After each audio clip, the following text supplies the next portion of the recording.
Olá, meu amigo e minha amiga, seja muito bem-vindo a mais um editorial aqui do nosso canal. E hoje o nosso canal se tornou uma fonte de informação para muitas pessoas que acompanham aqui para estar sempre bem informado das notícias que acontecem no nosso Brasil. Não muito usual. A gente costuma dar muito notícias aqui do meio político, do mundo político, mas infelizmente hoje a gente vai trazer um caso excepcional, uma tragédia que aconteceu. Um carro com 6 pessoas da mesma família caiu num rio e 5 pessoas morreram afogadas em Pimenteira, em Rondônia. A família, que saía do Mato Grosso do Sul, estava indo numa viagem, dois carros seguiam em viagem para uma pescaria, né? Aproveitar o final de ano. E infelizmente, como você pode ver das fotos aí, o motorista perdeu o controle e acabou enfiando dentro do rio. E essa médica acabou falecendo. Tava ela, o filho dela estava dentro do carro também. Ao todo tinha 6 pessoas dentro do carro. E ela foi levada até o município de Santa Cruz, cujo nome do rio é o mesmo.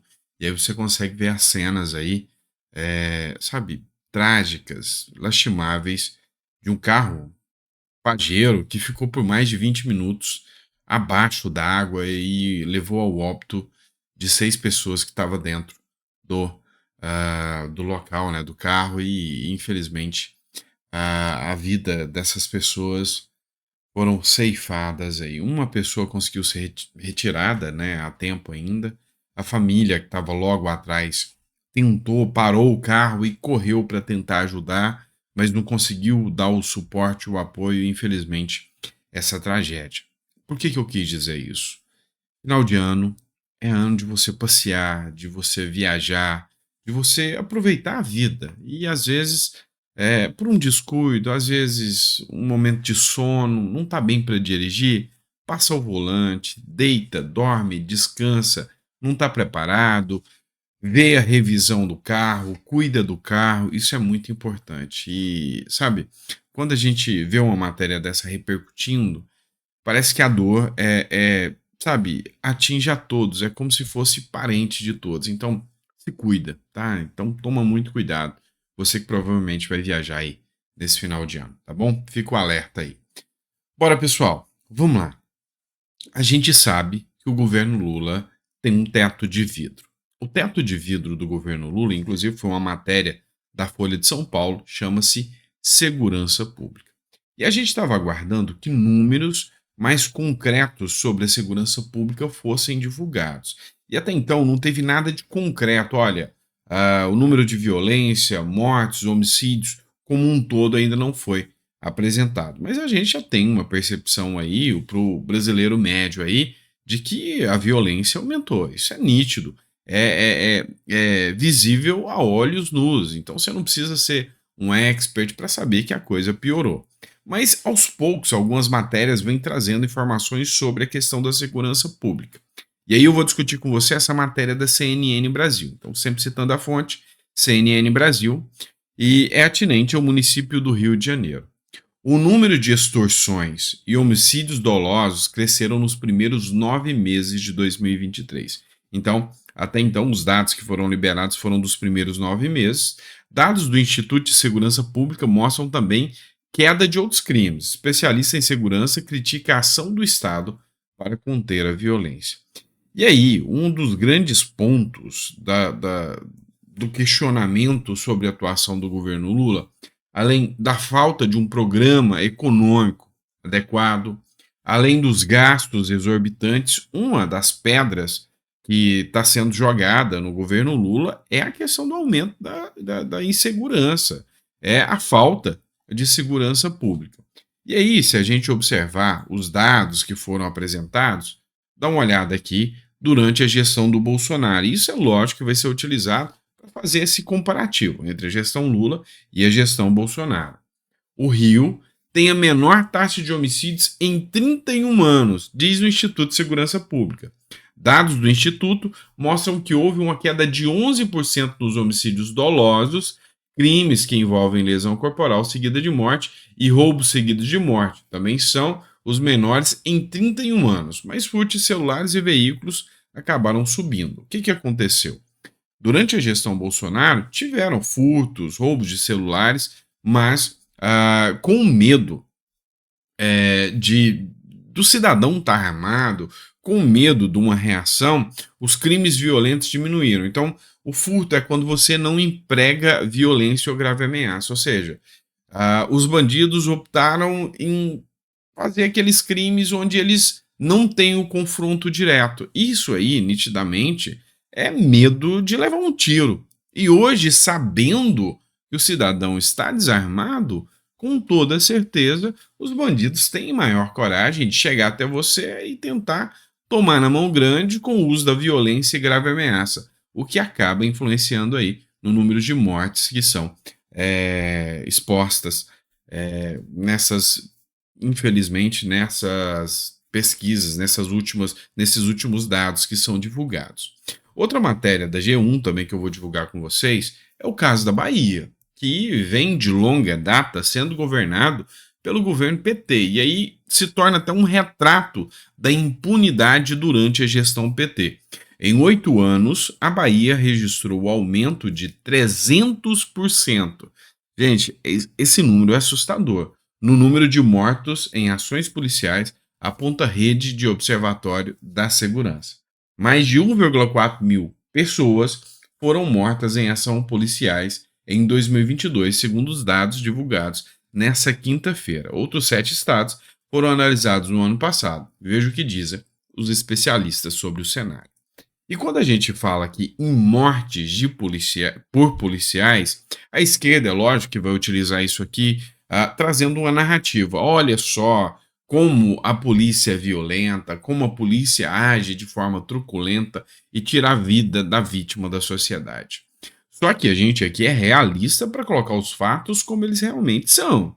E peraí, a gente sabe que o aumento da violência tem uma reação. O policial não vai expor e pôr a cara e esperar que o tiro venha e não vai revidar.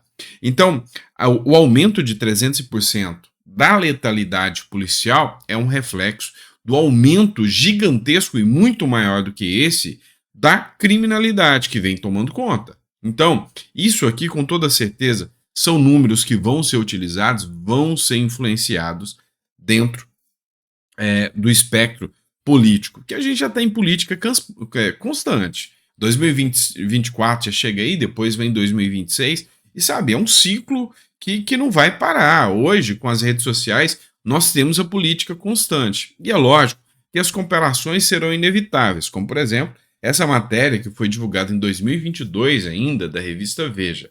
Redução das mortes violentas é boa notícia para Bolsonaro. Levantamento do Fórum Brasileiro de Segurança Pública registra os menores índices desde 2011. Ou seja, a nível Brasil, foram os menores índices de violência desde 2011. É um reflexo da direita? É lógico que é um reflexo da direita. A direita ela é muito pautada pela questão da segurança pública. Um movimento aí, um segmento da sociedade muito cobrado e que a esquerda sempre deixou a desejar, é histórico, o padrão da esquerda e da vitimização do criminoso. E isso acaba incentivando o aumento da criminalidade. E é lógico, isso aí é um calcanhar de Aquiles para qualquer gestão de esquerda. Vamos lá, outro ponto também que a gente tem que discutir, porque nós estamos falando de eleição 2026 já, olha só como a coisa voa. Vamos falar de fome. Pois é, você deve lembrar que a narrativa durante a gestão Bolsonaro era que o Bolsonaro tinha aumentado a fome. Então, por exemplo, essa matéria é uma matéria do jornal Brasil de Fato, que diz o seguinte: o ano da fila do osso. Economia naufraga e fome volta a assolar brasileiros. Tem um detalhe, você deve lembrar que isso aqui foi em 2021, pleno auge da pandemia. E aí viralizou essa cena aqui de pessoas na fila do osso, e a esquerda explorou muito bem esse discurso aqui, inclusive pedindo impeachment do Bolsonaro, e aquela história de que 33 milhões de brasileiros passavam fome durante a gestão Bolsonaro. Então, viralizou, isso aconteceu em Cuiabá, esse açougue que distribuía osso para as pessoas, e a Globo, o Jornal Nacional, fez questão de bater em cima de que, durante a pandemia, mais de 33 milhões de brasileiros passavam fome todo dia. É o que uma pesquisa revelou à época. Entretanto, essa pesquisa ela foi refutada. E aí, como essa matéria da fake news, e teve uma matéria do Estadão que disse assim, ó, a sutil fake news que levou à queda do Bolsonaro. E não teve nada de sutil, foi uma fake pesada. É fake news que o governo Bolsonaro levou 33 milhões à fome e 100 milhões à pobreza. Pelo contrário, dados divulgados pelo IBGE no último mês mostraram que durante a gestão Bolsonaro, apesar da pandemia, apesar de guerra da Ucrânia, houve uma diminuição do número de pessoas em situação de extrema pobreza. 16 milhões de pessoas saíram da extrema pobreza durante a gestão Paulo Guedes. E aí, a narrativa que se contorceu aqui em cima do Bolsonaro e que realmente tirou muita gente de votar no Bolsonaro foi a questão da alta inflação. Um problema que assolou o Brasil inteiro, o mundo inteiro. Não só o Brasil, o mundo inteiro. Então, pegou pesado em cima desse discurso do aumento da inflação e dessa fake news aqui de que 33 milhões de brasileiros passavam fome. Só que o interessante é que, passada a gestão Bolsonaro, a mídia tem que falar de outros pontos, outras questões. E aí, olha essa matéria da revista Veja. A fila do osso continua alimentando pessoas carentes em Cuiabá. O lugar ficou conhecido em 2021 por causa da crise econômica, do avanço da fome no país. Então, o que eu quero dizer? Pau que dá em Chico, dá em Francisco também. Da mesma forma que a esquerda explorou e usou esse discurso da fome, do aumento da fome e o discurso de pessoas passando fome, a direita vai mostrar a falta de proposta para a economia e de que também a fila do osso permanece e continua. E a mesma narrativa dos 33 milhões passando fome vai ser utilizada com força pela direita contra a esquerda nas eleições. Como eu disse, um estado de eleição constante. E aí, citando essa matéria, o Michelson Melo, que é um comentarista político, ele analisou o seguinte, citou a matéria da filha do osso e disse: em meados de 2021, um açougue de Cuiabá, no Mato Grosso, tornou-se notícia nacional por ser um ponto de peregrinação de pessoas carentes em busca de restos de osso e retalhos de carne usados para com a fila, como mostrou o Fantástico da TV Globo, cresceu com a crise financeira gerada pela pandemia, com o avanço do desemprego e a escalada dos preços dos alimentos. E aí, a grande questão é, a fila do osso permanece. Só que nós não estamos mais em pandemia e já tem um ano da gestão petista. E é lógico que isso aqui vai ser muito bem explorado durante a campanha eleitoral. E aí, a grande preocupação é como que isso aqui vai chegar até as pessoas, esse tipo de informação vai chegar até as pessoas, se o grande consórcio de mídia, se a grande mídia não vai divulgar amplamente, como era divulgado durante a gestão Bolsonaro. Quer que eu cite um exemplo para vocês? Vou citar aqui, ó, com uma matéria do jornal Metrópolis. Você lembra a questão dos Yanomamis, que o consórcio de mídia bateu quase uma semana falando que Bolsonaro era genocida e a fome Yanomami era tudo culpa do Bolsonaro? Pois é, olha o que aconteceu essa semana. A Justiça mandou a União retomar ações contra o garimpo ilegal em TI Yanomami, né? Terra Indígena Yanomami. O que aconteceu foi que o governo Lula fez muita auê em cima, só que até outubro deste ano já tinham mais mortos, Yanomamis mortos, do que durante o ano passado com a gestão Bolsonaro. E aí não tem nenhuma mídia de imprensa, nenhuma mídia do consórcio ali, grupo do consórcio, fazendo aquele auê. A Justiça Federal de Roraima determinou nessa quinta-feira, dia 21 ainda, que a União desenvolva um novo cronograma de ações contra o garimpo ilegal na terra indígena Yanomami. Essa medida atende o pedido do Ministério Público Federal feito no último domingo. Tal decisão foi comunicada à Fundação Nacional dos Povos Indígenas e o Instituto Brasileiro do Meio Ambiente e dos Recursos Naturais Renováveis e o Instituto Chico Mendes de Conservação e Biodiversidade. No documento, o Ministério Público Federal indica que não há um planejamento interinstitucional permanente para garantir a segurança, a saúde e a vida dos povos indígenas, além dos profissionais de saúde que atuam no território. Então, isso aqui é crucial. O Ministério Público Federal mostrou que não há qualquer planejamento interinstitucional por parte do governo para manter a segurança, a saúde e a vida dos povos indígenas. Então, e aí? A diferença é como a mídia mostra esse tipo de informação. E aí, as redes sociais, canais independentes como o meu, que são independentes, a gente não vive numa bolha, vai criticar, seja os erros do Bolsonaro, os erros do Lula, mas a gente tenta pautar aqui em cima da verdade. E a verdade é essa.